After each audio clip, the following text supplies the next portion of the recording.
Nesta jornada intelectual, mergulhamos em temas diversos, mas todos entrelaçados pela complexidade da experiência humana.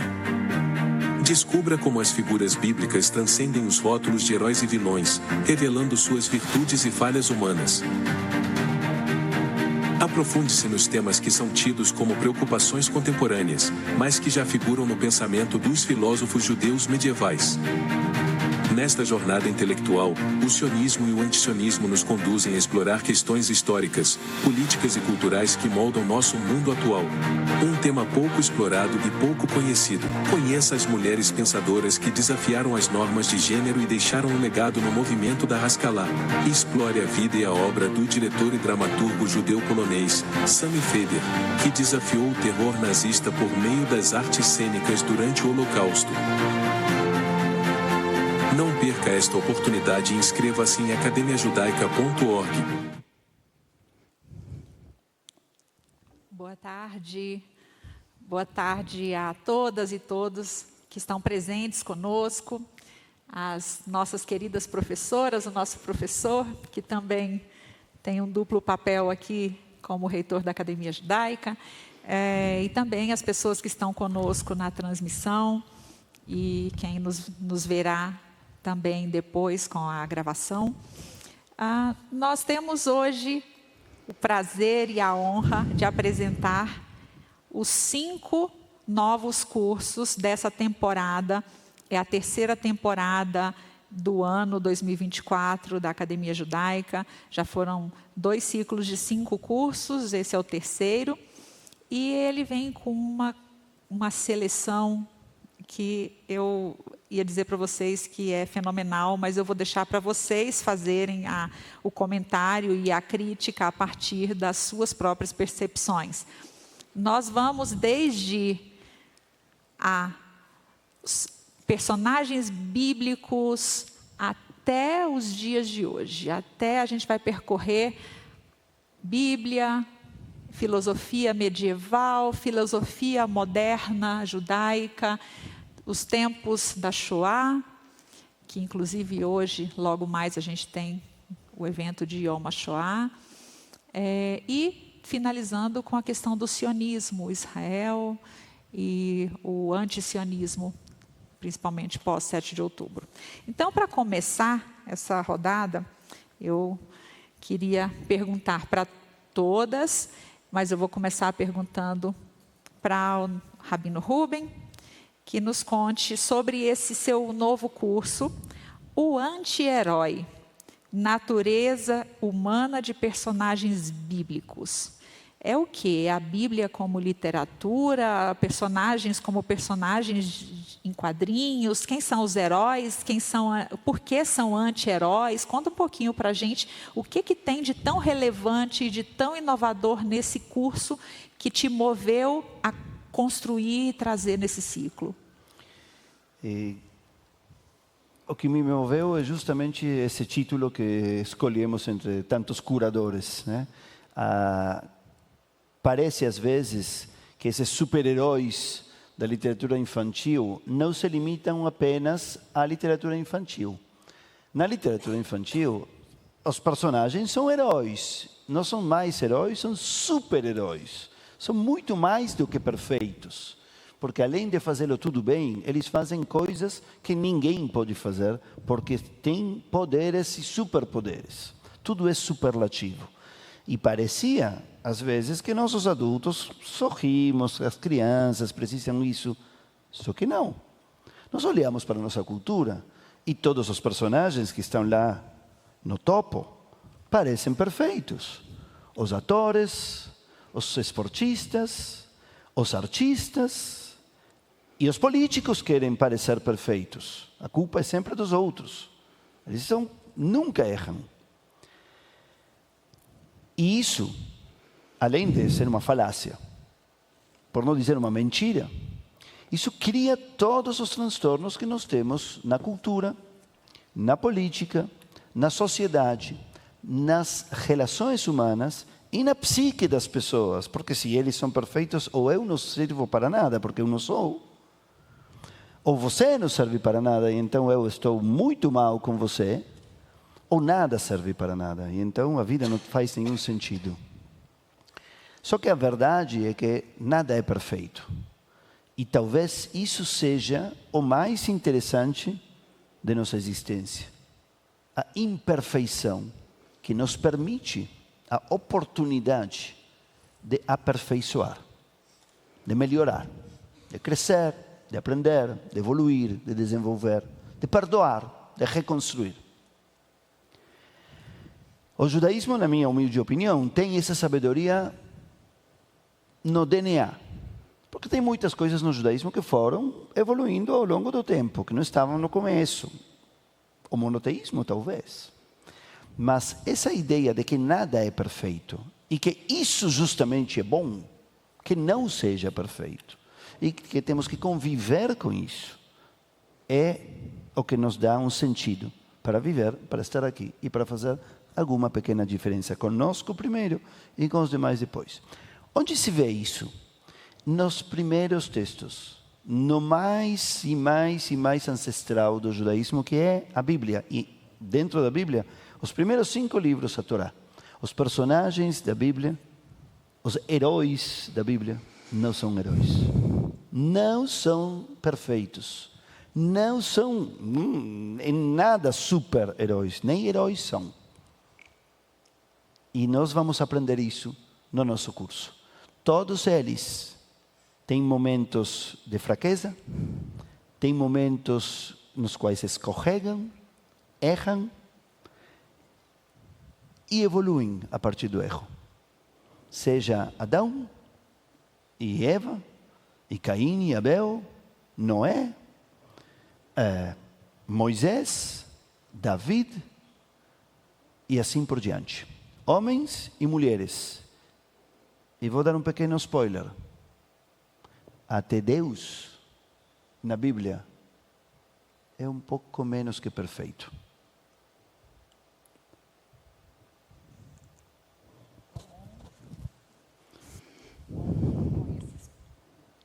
Oi?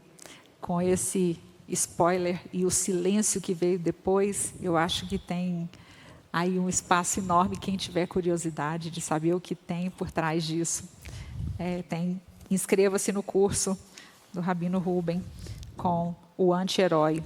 Mas a gente tem, na Idade Média, a Idade Média, muitas vezes conhecida como um período de escuridão, de trevas, e parece que a realidade judaica da Idade Média é outra. E a gente tem uma professora, a professora Cecília Cavaleiro, vem da Unifesp, onde ela é professora de filosofia medieval judaica. Filosofia medieval judaica.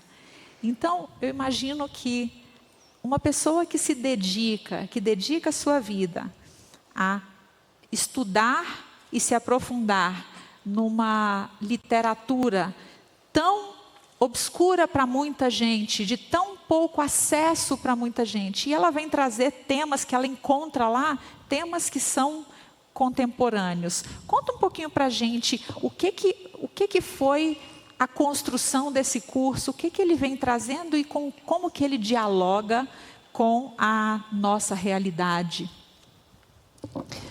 Obrigada, Kelita. Boa tarde a todos. Muito obrigada pelo convite para esse curso. Como a Kelita falou, eu sou professora de Filosofia Medieval Judaica. Esse curso de Filosofia Medieval Judaica, como uma cadeira separada na Filosofia Medieval, só existe na Unifesp, no Brasil, né? É uma inovação do nosso curso e eu espero que haja pessoas formadas nessa área que possam me suceder e que ele permaneça, então, como uma área de estudos a ser aprofundada. Como a Kelita disse também, a gente é praticamente treinado a achar que a Idade Média é a Idade das Trevas, que nenhum tipo de pensamento original surgiu durante a Idade Média, né? Por quê? Porque a imagem que nos é vendida é da Europa cristã, né? Então, na Europa cristã, realmente, qualquer pensamento passava pelo crivo da Igreja Católica. E, obviamente, isso eu vou explicar melhor na primeira aula do curso, né? Obviamente, os judeus não tinham acesso a essa literatura culta que era traduzida para o latim e ficava nas mãos justamente da Igreja. Foi uma época também de não só exclusão social dos judeus na Europa, no norte da Europa, mas também de perseguições e até de massacres muito grandes. Então, é uma época que a gente vê como muito negra. Só que havia um outro lado da Idade Média, vamos dizer assim, se a gente pode assim dizer, né? Que foi justamente a produção que a gente vai encontrar da comunidade judaica sob o domínio islâmico. Então, se de um lado a gente tem uma produção muito mais teológica e mística na Europa Central, né, e do Norte, uma produção em hebraico, por outro lado, a gente tem uma produção integrada com todo o esforço filosófico da época sob o domínio islâmico, porque o árabe era a língua culta na época e, portanto, os judeus também estudavam o árabe e escreviam em árabe. E, posteriormente, isso, a partir da segunda metade do século XII, né, foi desenvolvido, aí sim, um vocabulário em hebraico para ser, digamos, a filosofia escrita diretamente em hebraico. Mas, nessa primeira fase, a gente tem uma literatura fundamentalmente escrita em árabe. E é uma coisa interessante, porque assim, os temas mais religiosos eram escritos em hebraico. E os temas mais filosóficos, para que justamente aquilo fosse universal naquele momento, eram escritos em árabe e foram depois traduzidos ao latim.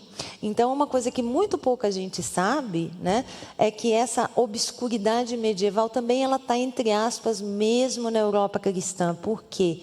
São Tomás de Aquino, por exemplo, cita os pensadores judaicos centenas de vezes. E algumas vezes ele rouba as teorias, né, que tem umas do Maimônides que ele dá uma roubadinha ali sem citar, né, como a questão dos anjos, por exemplo, né, que é uma questão fundamental em São Tomás, e o Maimônides já tinha pensado isso antes. Talvez não existiam na época direitos autorais ou advogados. Com certeza que não, principalmente para quem já tivesse morrido, no caso, né? Assim, não, é que não era comum se citar, inclusive na época não era muito comum, ao contrário, né? Não se citavam da onde se estavam tirando aquelas ideias, mas simplesmente se colocavam as ideias. São Tomás é um dos poucos que começa a citar, né? Perdão. E uma das coisas, então, que a gente tem como interessante é toda essa produção científica e filosófica, então, dos judeus durante esse período, né?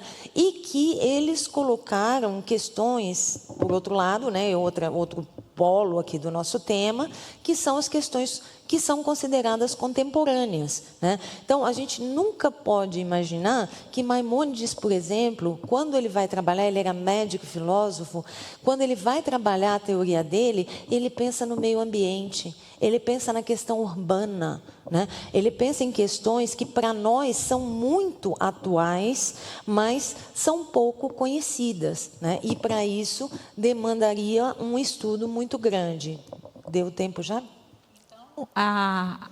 Eu tinha pensado, justamente pelo fato de Rambam ser médico e trazer temas da medicina, tinha pensado mesmo no curso como um público muito interessado à nossa Havurá de medicina e também à nossa Havurá de psicologia, né? Porque ele trata de questões de psicobiologia, psicofisiologia, psicopedagogia também. Mas você ampliou muito mais o público do seu curso, as pessoas interessadas em questões ambientais, as pessoas interessadas em urbanismo, né? Os planejadores de políticas públicas, ou seja, eu acho que todas as pessoas que estão trabalhando diferentes temas da contemporaneidade podem aprender algo desse pensamento, dessa corrente filosófica que já estava sendo tecida e desenvolvida na Idade Média. Sim, com certeza. E que muito pouca gente sabe que isso foi preocupação naquela época, né? Então, os pontos que a gente vai ter aqui no curso são uma psicopedagogia, uma medicina integrativa, né? Além desses que eu já citei. Pois é, e como a gente está falando em lançar luzes em algo que as pessoas acreditavam que havia só escuridão, nada mais luminoso e iluminado do que falar do iluminismo judaico, né? A gente faz uma viagem agora da Idade Média para a Idade Moderna, e a Fedra vem trazendo para a gente, quando ela trouxe a proposta desse curso, eu acho que ela ainda estava um pouco tímida em relação a o que ela realmente gostaria de trazer, que é uma novidade. Olha, sinceramente, eu fiquei muito impactada quando ela trouxe a proposta do curso, porque quando a gente fala em iluminismo judaico, a gente sabe os nomes de os nomes que aparecem. Moses Mendelssohn, né? E a gente pode citar uma lista, né, de nomes e todos eles são homens. E de repente ela traz uma novidade e que para encontrar isso, só mesmo sendo tradutora para poder conseguir ter acesso a esses conteúdos, e ela vem trazendo uma inovação, uma novidade, coisa que não está publicada em nenhuma parte, e ela vem trazendo aqui na Academia Judaica. Conta para a gente o que é isso, que percurso foi esse? Bom, obrigada, boa tarde a todos. Principalmente agradecer a Kelita, a Fernanda, ao Rabino Ruben, por essa oportunidade de compartilhar com vocês. Durante muito tempo, várias pesquisas que eu fui desenvolvendo trabalhavam muito com a questão com recortes históricos. E a gente sempre viu o iluminismo dentro de uma perspectiva, sob uma perspectiva europeia.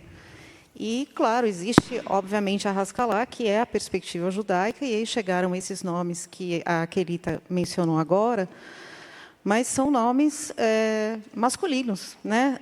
E eu comecei a pensar, será que não havia mulheres que trabalhassem, que questionassem também, que tivessem, entre elas, pelo menos, produzissem algum tipo de material? E essa pesquisa começou a ser desenvolvida em 2018, eu tenho o apoio da Universidade Complutense de Madrid, e essa oportunidade surgiu, e nessas buscas nós fizemos um mapeamento das chamadas salonieres judias. O que é saloniere? Primeiramente, introduzir o conceito de salon, né, que vem da França, na verdade, no século XVI, foi fundado nesse período, que eram as mulheres que recebiam em suas casas pessoas, filósofos, cientistas, escritores, poetas, etc., mas para cooperar com o marido, com os maridos, para que eles tivessem um reconhecimento social, mas elas também descobrem que, a partir dessas tertúlias, desses encontros literários, filosóficos, elas também eram capazes de produzir textos, obras artísticas, inclusive musicais e etc. Agora a gente passa para o olhar especificamente da Haskalah, do iluminismo judaico. Já para Moses Mendelssohn, que foi mencionado aqui, foi extremamente complicado, foi extremamente desafiador conseguir entrar na sociedade berlinense dessa época, da época do iluminismo, embora os ideais iluministas de liberdade, igualdade, fraternidade não se aplicassem exatamente aos judeus, que precisavam entrar por uma única porta em Berlim, pela porta de Rosenthal, portão de Rosenthal, que era o único portão por onde passavam eles e o gado. Então, a gente via o antissemitismo numa expressão violenta, e eu fiquei imaginando, se já esses homens tiveram essa dificuldade, essas mulheres que tentaram expressar seus ideais, seus pensamentos, sua poesia, sua arte, que tipo de desafios elas passaram? Então, elas importaram o modelo francês de salão, foi um caminho que elas encontraram, para começar a cimentar as suas ideias e poder ter um espaço, abrir um espaço, não só para a emancipação da mulher, mas também para o reconhecimento dos direitos dos judeus durante o período iluminista. A gente está falando de uma época da Prússia, né, que havia uma tremenda dificuldade por parte dos judeus, apenas ourives, pessoas que conseguiram, de alguma forma, ter uma estabilidade, um reconhecimento, principalmente do ponto de vista financeiro. Os demais eram totalmente relegados e discriminados.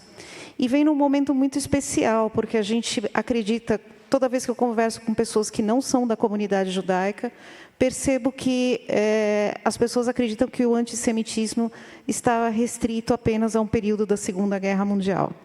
Não, o antissemitismo, como a gente vai ver também com as outras professoras que vão falar a respeito, ele vem de milênios, de muito tempo, desde a época dos Omíadas, século VIII, até a Segunda Guerra Mundial, e atualmente também nem precisamos dizer.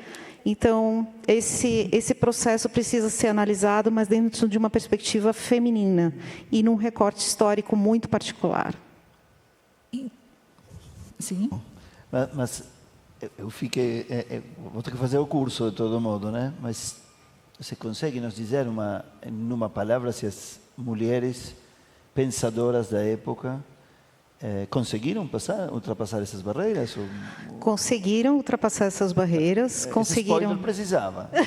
Vai ter um happy end aí? Ou só uma tentativa? Tem uma parte de happy end, que é por esse motivo que a gente também oferece o curso, porque a gente precisa de braços e de pessoas voluntárias, pesquisadores interessados em desenvolver mais. Há muitas, eu escolhi algumas para fazer esse curso, né? Foi difícil selecionar, havia muitas, para vocês terem ideia, todas elas praticamente esquecidas, com cartas, com textos. Não praticamente, esquecidas. Esquecidas mesmo, Alguma né? coisa eu sei da história do iluminismo, não apareceu nenhuma mulher. Exatamente. Nenhuma. Então, por exemplo, Dorothea Schlegel, que foi... A gente conhece Friedrich Schlegel, que é o filósofo, mas não conhece Dorothea Schlegel, que foi casada com ele e deixou um trabalho maravilhoso, inclusive na luta pelos direitos, para escrever a Carta dos Direitos dos Judeus na época da Alemanha Confederada. Então, realmente é um material raro, que eu vou não só apenas convidar para que as pessoas façam o curso, mas que vão além. Descubram muito mais sobre essas mulheres, façam delas objeto de pesquisa dentro, fora da academia, traduzam seus textos. O único texto que a gente tem falando sobre uma dessas Salonières foi escrito por Hannah Arendt. E esse texto é raramente mencionado, quase ninguém o conhece também. É uma biografia sobre uma dessas Salonières judias. Então, está aí a proposta para seguir em frente. O curso é só um pontapé inicial para que vocês também continuem com essa pesquisa junto comigo. Pois é. Então, quem fez o curso com a professora Luciana Zaterka sobre Hannah Arendt vai encontrar aqui no curso com a professora Fedra uma extensão, um prolongamento da própria obra de Hannah Arendt sobre uma dessas filósofas. E o mais interessante é esse resgate de todo esse pensamento. Não só essas mulheres anfitriavam, tinha os espaços para que esses homens viessem pensar e produzir pensamento, como elas produziam, e elas têm materiais que ficaram guardados no baú, e agora a Fedra abre a tampa do baú e nos convida a ler com ela. Vamos mergulhar juntos nessa jornada incrível, descobrir o pensamento dessas mulheres, o valor que isso tem. Esse é um recorte muito importante, porque trata também da questão da judeidade, elas abordam também essa questão. Então, isso é extremamente necessário neste momento e importante. Vamos compartilhar tudo isso juntos. Eu passei pelo mesmo desafio da Fedra no curso anterior sobre as mulheres no Talmud, porque quando me perguntaram, mas tem mulheres, mas você vai conseguir 5 para poder ter 5 aulas? Eu falei, não, eu tive um esforço de tentar cortar e fazer uma seleção, porque a lista é imensa. E, realmente, elas estão lá. Só que estão apagadas. Estão apagadas. E sem elas, a Rascalá não está completa. Material super necessário. Sim, e como a gente está falando sobre luz nas trevas, né, nada mais do que um período tão sombrio como a gente teve, o período do Holocausto, o período da Shoah, e pensar nos campos de concentração onde os corpos já foram dominados e já foram contidos, e pensar como alguém sobrevive subjetivamente, com que ferramentas é possível sobreviver e resistir dentro dos campos de concentração. E aí é essa novidade que assim me mobilizou muito também, essa novidade que a Leslie vem trazendo, e eu queria que ela nos contasse. Obrigada pelo convite, por poder compartilhar com todos vocês. Nesse curso que trazemos, né, pela academia, a ideia é eu poder compartilhar com vocês o impacto que essa pesquisa ecoou dentro de mim. Hoje, justamente aqui na CIP, se lembra tudo aquilo, né? Yom HaShoah. É um momento traumático da humanidade, onde foram assassinados 6 milhões de judeus, mas também ciganos, negros, deficientes físicos, deficientes mentais, oponentes políticos ao regime. Então, é uma época muito, muito complexa e que nos toca a cada um de nós profundamente, né? Eu realizei uma tese de doutorado orientado pela professora Maria Luísa Tucci Carneiro, da USP, e que também dirijo o LER, que é um laboratório sobre desigualdade, racismo, etc., e o ArcShoah, que é um arquivo virtual, principalmente sobre os refugiados da Europa para o Brasil durante e depois do Holocausto.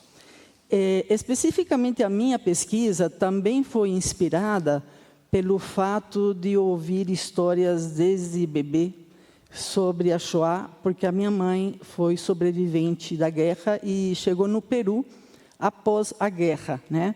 Eu posso, durante o curso, até relatar alguns episódios que se cruzam com toda essa questão do teatro.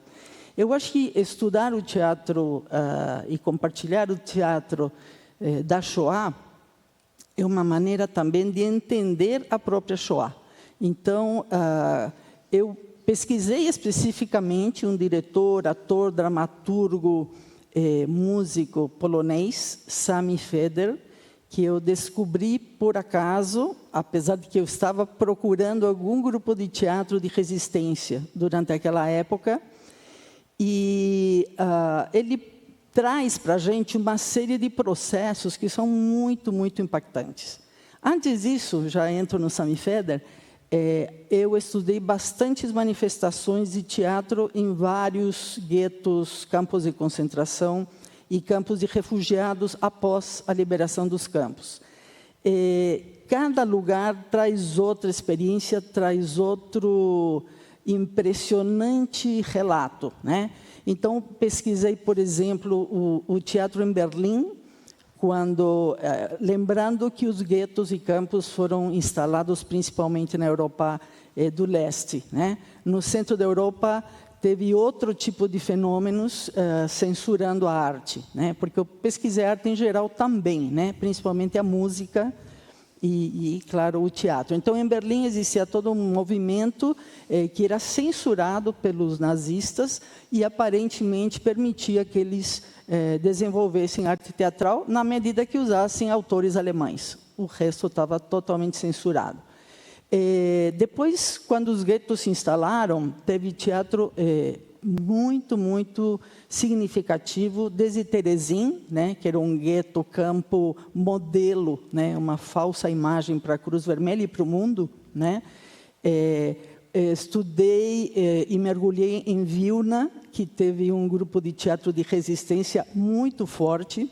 Então, no caso em Terezin, por exemplo, teve montagens clandestinas e montagens abertas. Uma famosa é o Brundibar, uma ópera infantil realizada com crianças, onde as crianças se sentiam muito bem, porque se sentiam num ambiente livre e tal, e era uma maneira de disfarçar o que elas vinham sentindo naquele momento tão terrível. E o que aconteceu com o Brundibar é que teve 46 apresentações diante do público do campo, e os elencos eram revezados permanentemente, porque as crianças eram enviadas ao campo de extermínio. Então, é uma experiência muito dura, muito contraditória, a de Terezin. E outra situação que aconteceu em Terezin é que a Cruz Vermelha vinha visitar o campo, aí os nazistas resolveram fazer um filme que aparentasse um cenário de convivência maravilhoso, e o nome do filme foi justamente "E Hitler deu de presente uma cidade para os judeus". Esse filme, ele mostra cenários absurdos, jardins, bibliotecas, salões de concertos, restaurantes. Então, recolheram uma série de crianças e adultos para participarem do filme e contrataram, quer dizer, forçaram o diretor alemão que estava nesse campo, Kurt Gerron, a dirigir toda essa mentira. Quando a filmagem finalizou, a Cruz Vermelha assistiu, ficou contente, né? Que ali não tinha nenhum tipo de assassinato nem opressão. E aí, depois, os nazistas enviaram todo o elenco desse filme, inclusive o Kurt Gerron, para um campo de extermínio. Então, tivemos muitas experiências muito dolorosas, né, através do teatro. Já em Vilna, que era um gueto, era o único gueto na época que tinha consciência do que viria a acontecer depois com a proposta dos alemães, projeto do extermínio final dos judeus.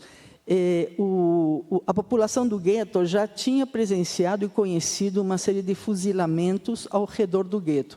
Então, eles já tinham a consciência do que estava por vir, quer dizer, o que já estava acontecendo. Aí, um comandante alemão, que gostava de tocar música, clarinete, favoreceu para que os judeus do gueto de Vilna formassem um grupo de teatro, para distração dele e dos nazistas. E esse grupo acabou fazendo um trabalho fantástico de crítica e cinismo nas entrelinhas da encenação. Então, tem fotos dos nazistas assistindo nas primeiras fileiras e da população de Vilna assistindo, e personagens que, no fundo, estavam questionando com muita dor o que estava acontecendo, e os nazistas aparentemente não percebiam. Quando perceberam, também assassinaram todo esse grupo tão importante de teatro de Vilna, que, inclusive, o Yoshua Sobol, que é um dramaturgo israelense, criou uma peça e depois virou filme feito na Europa do Leste, chamado Gueto. É um filme que eu realmente recomendo, é muito forte, muito emblemático. Então, e assim eu fui, sim. Desculpa. Então, de algum modo, isto, além de nos instruir, nos contar coisas que muitos de nós não sabemos, imagino a maioria.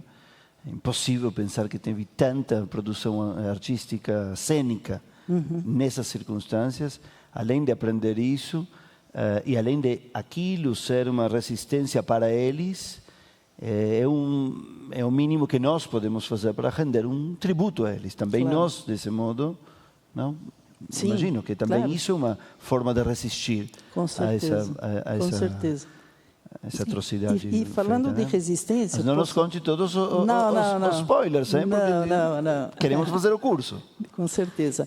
Na realidade, eu fiz também 2 cursos no Museu do Holocausto em Israel, e eu mergulhei muito nas formas de resistência que hoje em dia são consideradas, desde diários, fotografias, escritos, cartas, tudo isso foi, hoje em dia, muito valorizado como resistência. E aí é que eu comecei também a pesquisar formas de teatro. E meu foco, além de falar de toda essa essas outras formas de teatro é o Sami Feder, que é um diretor polonês, que assim, foi para a Alemanha, teve muitas influências do teatro Yiddish e do teatro político, ambas as formas, né? E ele passou por 12 campos de concentração. Em todos eles, ele realizou, de alguma maneira, cenas curtas, poesia, contos, tal. E a missão que ele sentia era se manter vivo, manter viva a cultura Yiddish e ajudar os presos judeus, principalmente, a ficarem num coletivo e sobreviverem com resistência, né? Eu não vou contar tudo. Não, e o uso da arte, a arte como estratégia de resistência é fantástico. A história do Brasil mesmo, a Geraldo Vandré e o Cálice, né, na época da ditadura, ou seja, são muitas formas, e a gente consegue recontar a história a partir da experiência daquela arte. E nesse caso a gente tem uma arte que vem nos ajudar a construir a ideia do que aconteceu, né, na história do nosso povo. Inclusive, no próprio livro, né, que foi a partir do meu doutorado, eu trago muito o Augusto Boal, né? O Augusto Boal, para quem conhece, um brasileiro que já faleceu, e que traz muito essa questão da resistência, né? Um teatro do oprimido. Então, para mim, eu considerei que o Sami Feder fez um teatro do oprimido muito importante. E a gente, realmente, eu gostaria muito que a Cruz Vermelha hoje tivesse tido a mesma atitude da época da Shoah e tivesse trazido um vídeo para a gente de como estão os nossos reféns lá em Gaza, né? E a gente não teve, e não tem tido até hoje. Bom, a gente tem um curso que é um curso trazido pela Tikvah, na nossa parceria, uma organização norte-americana parceira, que vem trazendo um formato diferente, um formato inovador, que é um diálogo, é uma interação entre a doutora Einat Wilf, que é uma ex-Havera Knesset, membro da Knesset de Israel, e que é uma pessoa, uma estudiosa, uma política, uma pessoa que tem uma bagagem imensa, escritora de vários livros, inclusive que já foram traduzidos ao português. E agora, neste curso, esse curso tem uma característica completamente diferente, de cenário, de estrutura, de formato. E aí eu perguntei para ela sobre o conteúdo. Como que é isso, esse formato e esse conteúdo? Tem novidade no conteúdo? A novidade é só no formato? E o que acontece com este curso a partir do 7 de outubro? E aí ela está em Israel, lá são quase 2 da manhã, já são 2 da manhã, então a gente está com a gravação, e ela vai compartilhar com vocês o que foi gravado um pouquinho antes. Uma pergunta, a diferença do formato está em que é um diálogo entre duas palestrantes. Exato. Não é somente um diálogo com o público. Não. Diálogo com o público nós fazemos também. Então, ela vai contar logo no começo como que foi esse diálogo e de onde que ele nasce. E aí é o interesse da juventude. A juventude está envolvida nesse percurso, nessa criação e nessa formação. Vamos lá, então. The course itself started for a workshop for students in last year of high school going to college.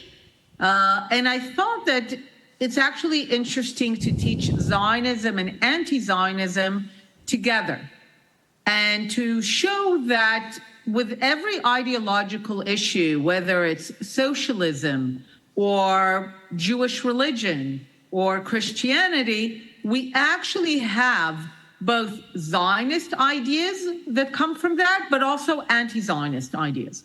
And then when I was invited to be a visiting professor in Georgetown, I expanded that workshop to be a full course in which I addressed 5 pairs.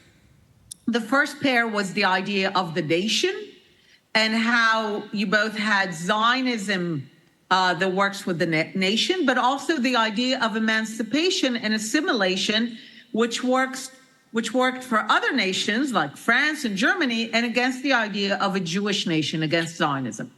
Then I looked at the question of labor, of socialism, and how you both had communist and socialist ideas who were opposed to the idea of a specific Jewish nationalism, so Zionism, but also how you had labor Zionism and how they combined socialism with the idea of the establishing of a Jewish state.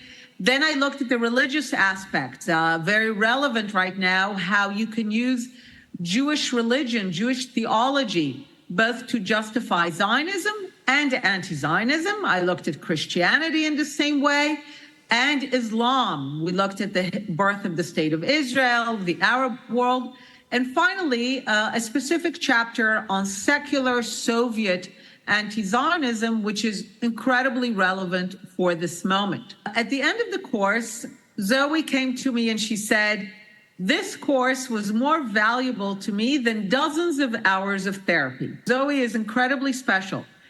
She studied both Jewish civilization in Georgetown and filmmaking. That's her passion. So she decided to create a joint project. She worked on it as a summer fellow in Tikva, a Barron Fellow. And what was especially unique about Zoe is that she had not just the vision for a course, she literally had a visual vision. She understood that these days, if people are going to sit for 40 minutes each episode, this is 5 episodes, it has to be visually appealing. So what was nice about how Zoe created the course is that she made sure that not only did it have good content, but it was of a high visual level. So I will start by saying that what's new about this course about Zionism and anti-Zionism is that nothing is new. What I did in this course and what I found incredibly powerful is that rather than this as being about Zionism and anti-Zionism, I actually let the people themselves talk about it. So especially when I taught it in an academic setting, the students read the Zionist and anti-Zionist texts directly. With this course, there's also certain of the texts, we supply them with the course so that people can read them directly. And the idea of the course was that I'm not going to intervene in the middle. I want people to listen to what the Zionists themselves said, what the anti-Zionists themselves said. And one of the reasons that the course had such an impact on students is that they suddenly realized that all the things that they hear now, Zionism is apartheid, racism, genocide, they suddenly realized that none of this is new, that all of this was built for decades, in some cases more than a century. I think what is really valuable about the course is that so many people talk about Zionism and anti-Zionism, but so few people actually know what they're talking about. I think the most valuable thing about the course is to understand actually that nothing that is being said right now is actually new. I gave a talk in Congress in November after October 7th. And in the talk, I say that October 7th was decades in the making. And one of the reasons that I was able to say that October 7th took decades to create is because I knew the history and I could show that nothing that was being said was new. So the course remains relevant, even highly relevant, I would say, even though it was recorded and considered and written before October 7th. Several things were important before, they're incredibly important now. First is when many people say that Jews were anti-Zionists in the past. So the course shows the discussion between Jews around Zionism in the context. And it makes it clear how ahistorical and really stupid this argument is. The course looks at the history of Arab anti-Zionism, and it shows that it's actually the cause of the conflict rather than the outcome. So one of the major things we talk about is the reversal of cause and effect. People say that they're anti-Zionist because of what Israel does or because what Israel did. The course shows that it's exactly the opposite. The course talks about a possible future of Arab Zionism and how that might lead to peace and change the region. And of course, the most specific relevant issue is the last episode on Soviet anti-Zionism, because what we're seeing now happening in communist and socialist countries in Latin America, what we're seeing in communist and socialist circles in the West is exactly the Soviet anti-Zionism. And we're able to talk about how it was created as a replacement for the traditional Russian Tsarist protocols of the Elders of Zion, why key to Soviet anti-Zionism was the idea of respectability, of laundering it through academia, through human rights, through UN and international organizations. All the episodes are relevant, but this one is really, really of the moment.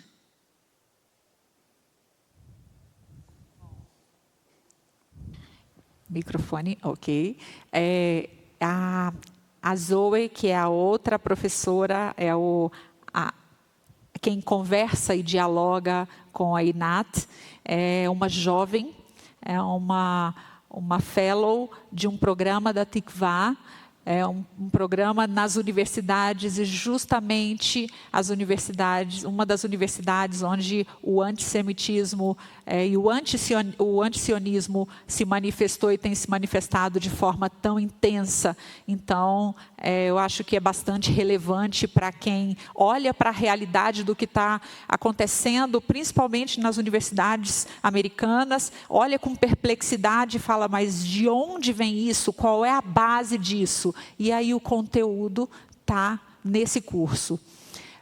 Bom, para essa ultimíssima rodada, para a gente finalizar, em 1 minuto, é a hora que vocês fazem aquela propaganda de margarina do porquê, e aí é o grande porquê alguém que está aqui conosco, porque a Ariela, que está ali conosco, sentada, deveria fazer o seu curso e com você, e agora, nesse momento. O que tem de tão especial nesse curso que você traz com a sua bagagem, com a sua referência e com a sua exclusividade? Esse é o desafio para vocês agora nessa última rodada.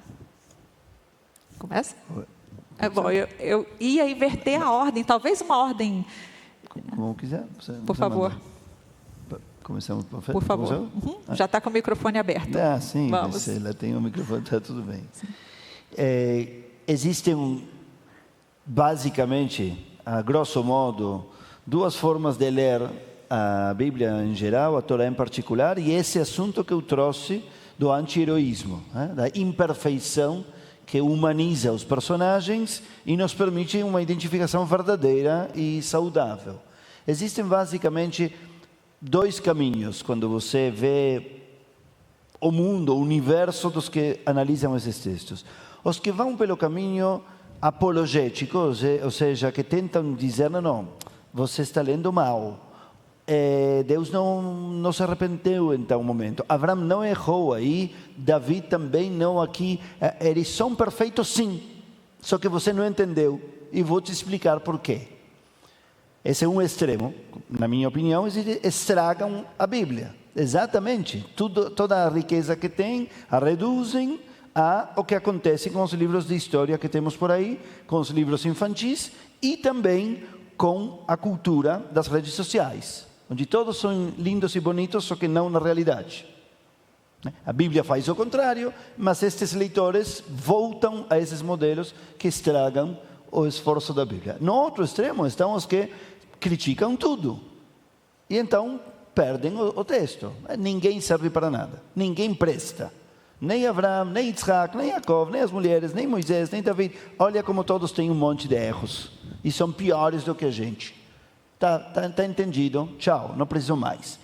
Este curso está montado para poder trazer o lado crítico com uma lupa mostrar que lindo que é o problema que eles têm, como ele se parece conosco e como nós podemos nos reconciliar com o lado imperfeito, justamente, de todos os personagens, trazendo algo da filosofia, da psicologia e da espiritualidade, que é o que se supõe que me trouxe a todos esses lugares. Como minha experiência rabínica com pessoas de carne e osso, como somos todos, podemos justamente resgatar e abraçar todos esses personagens justamente porque são humanos e porque erram como nós. E por isso é que podemos nos crescer junto com eles. Maravilhoso. Então,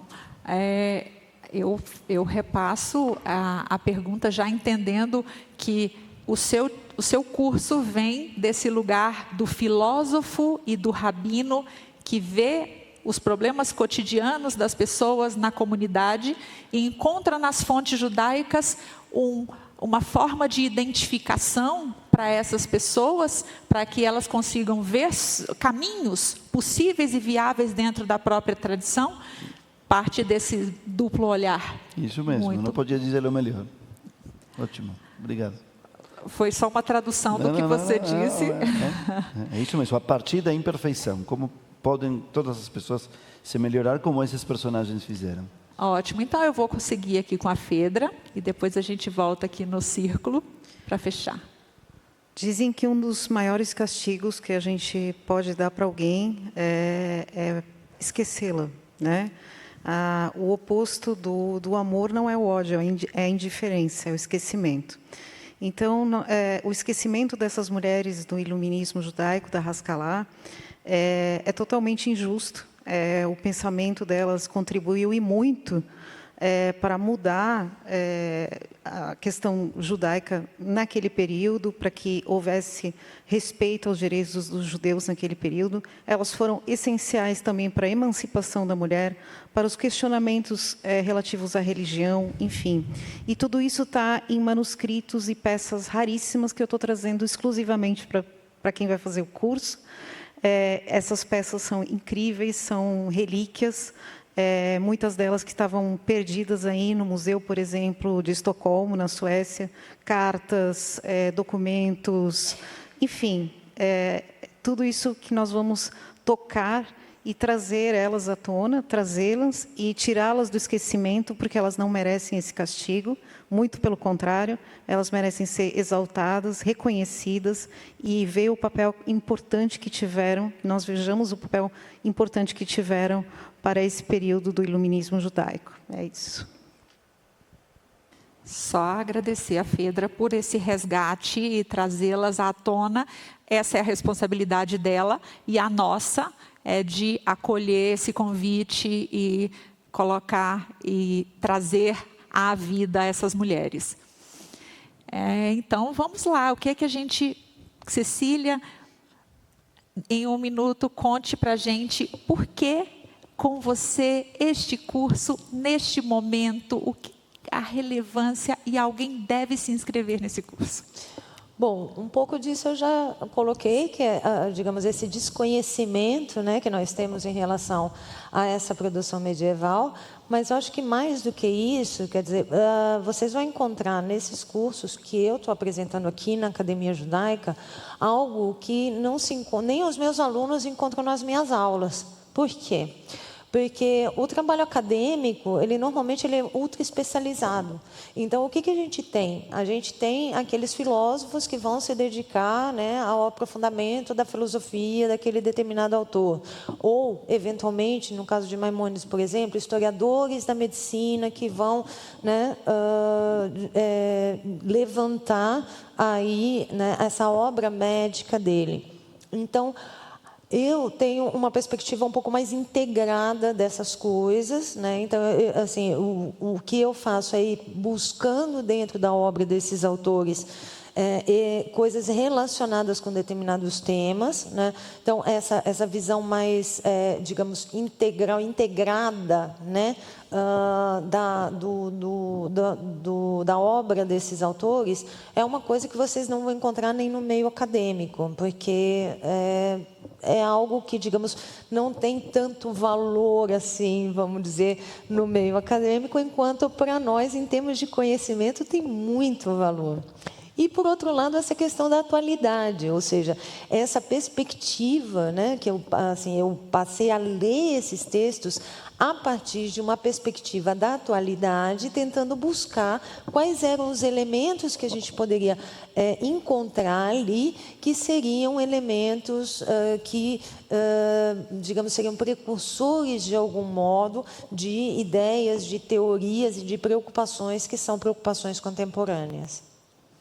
Muito bem, eu quero fazer todos. Não preciso recomendar. Muito claro. E a mesma coisa com o seu curso, com você, Leslie, com esse momento. Por que esse curso? Não só por hoje já entrarmos em Yom HaShoah, mas por que esse tema é tão importante para fazer com você? Legal. Eu também, além de fazer todos os cursos, esse curso, ele na realidade é uma maneira de se estranhar o que foi a participação dos judeus durante o Holocausto. Existe um mito que os judeus durante a Shoah não reagiram, mas as reações foram inúmeras, né?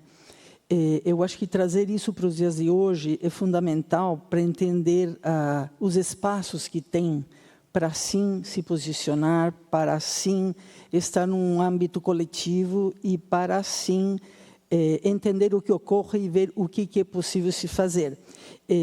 Viajei por vários países, né? Israel, Alemanha, fui para a Austrália, onde eu encontrei a primeira esposa de Sami Feder e foi uma situação realmente impactante, o contato que eu tive com ela, que inclusive a gente se relacionava, se vinculava através da música. A gente cantava junto e era a maneira que tínhamos de dialogar. Eu, na realidade, queria ler 3 linhas daqui do livro que eu escrevi, e tem uma frase de um educador judeu-polonês, Chaim Aaron Kaplan, que disse o seguinte em relação à Shoah e aos artistas na Shoah: tudo o que fazemos, o fazemos ilegalmente. Legalmente, não temos sequer permissão para existir. Essa era a situação durante a Shoah. E o último parágrafo do meu livro, na realidade, depois vem uma carta imaginária que eu escrevi para o Sami Feder. Mas antes disso, eu finalizo assim: os registros deixados por Sami Feder nos ajudam a mergulhar nas névoas catastróficas de um período onde os cidadãos comuns inalavam a fumaça de uma Europa apodrecida pelo poder totalitário. Formar ventos contra elas num esforço individual e coletivo traz com certeza a esperança por um mundo mais justo. Então, para mim, trazer esse curso para vocês traz a possibilidade de discutirmos o que é um mundo mais justo para todos nós, né? É isso. E que a gente se some a esses ares para arejar esse tema e levar um pouco dessa névoa, dessa fumaça, né, da fumaça existencial, né? Com relação ao curso da professora Inat e Zoe, é um curso, vocês vão ver no material que vai circular. Eu não vou passar o próximo vídeo, que a gente já está chegando ao nosso final, mas é um curso que foi pensado todos os detalhes em termos de cenário, de cenografia, de figurino, a composição. A composição dialoga com o conteúdo, além do diálogo que acontece entre elas, e que são os diálogos trazidos pelos jovens das universidades, do ensino médio e elas vão trazer numa linguagem muito acessível temas que são muito densos e muito atuais. Então, eu acho que também é uma oportunidade. E eu queria, para finalizar aqui, além de agradecer a esse time maravilhoso de professoras e professor que nos acompanham neste ciclo, que vão compartilhar conosco seus conhecimentos, com todos os seus esforços. Também agradecer às nossas equipes, aos profissionais da CIP, a presidente da CIP, Laura Feldman, que está conosco. Estamos todos aqui, todas as pessoas envolvidas, para que esses cursos estejam à disposição de vocês, esses conteúdos, não apenas cursos, entendam como conteúdo necessário para a nossa vida judaica, para a nossa essência que a gente está desenvolvendo, que a gente além de uma sinagoga, a gente também é uma casa de estudos, a gente também é um Beit Midrash, e a gente tem muito orgulho dessa nossa identidade também na linha educacional. Então, esse é o convite para todos e todas vocês continuarem conosco. Quem já está aqui, continue nos cursos que começam a partir do dia 22 de maio, e as inscrições já estão abertas. E quem quiser se inscrever em todos os cursos, porque não encontrou possibilidade de escolher qual deles se inscrever, fale com a Fernanda vai acompanhar vocês nesse percurso, ou entrem diretamente no site da Academia Judaica e se inscrevam. Muito obrigada. Bem, obrigado. Agora temos alguns minutos, e 18h30, pontualmente, nós começamos nossa